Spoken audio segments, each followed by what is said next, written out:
আপনার দুঃখের কথা শুনতে চাই। আপনার দুঃখের কথা শুনতে চাই। প্রথম যেই কথাটা শুনতে চাই, এটা হচ্ছে যে আমরা তো বাংলাদেশ ক্রিকেট বোর্ডের আনাচে কানাচে, দেয়ালে, বাতাসে পাতায় শুনতে পাই যে নেক্সট বোর্ড প্রেসিডেন্ট, মানে নির্বাচনের পরে নির্বাচিত সরকার আসার পরেই বোর্ড প্রেসিডেন্ট হবেন ফারুক আহমেদ। ঘটনাটা সত্য না মিথ্যা আমি জানি না। এটা আমি একদমই জানি না। এটা আসলে এই ব্যাপারে আমি কোনো কমেন্টও করতে চাই না, বিকজ আপনি জানেন যে একটা বোর্ড নির্বাচিত হয়েছে 4 বছরের জন্য ইউজুয়ালি। আপনার নিউজে দেখলাম যে 29 অক্টোবরে মনে হয় মেয়াদ আছে বোর্ডের।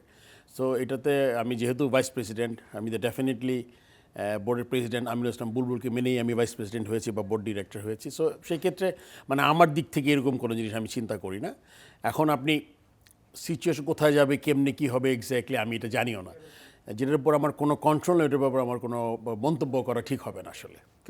ফারুক ভাই, আমরা একটা প্রতিবেদন করেছি, আপনি নিশ্চয়ই প্রতিবেদনটা দেখেছেন, মনোযোগ দিয়ে দেখেছেন, আমি যতটুকু দেখলাম। আপনি সেই প্রতিবেদনে, আমাদের প্রতিবেদক বলেছে যে এই যে রাজনৈতিক পট পরিবর্তনের সাথে সাথে বাংলাদেশের অনেক কিছুই বদলে যায়। নট অনলি বাংলাদেশ, সাবকন্টিনেন্টে এটা একটা অনেক বড় মানে লম্বা কালচার।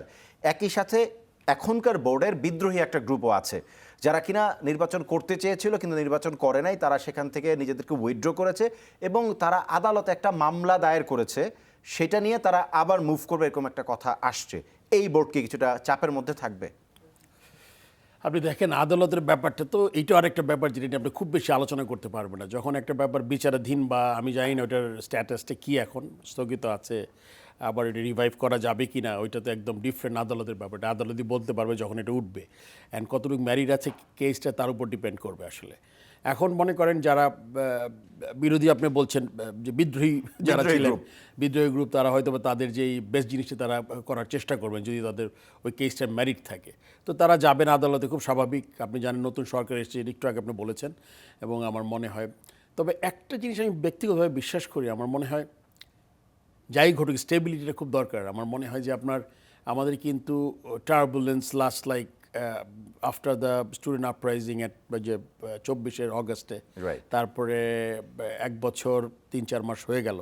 আমার মনে হয় সেটেল ডাউন করার সময় এসছে আমার মনে হয়।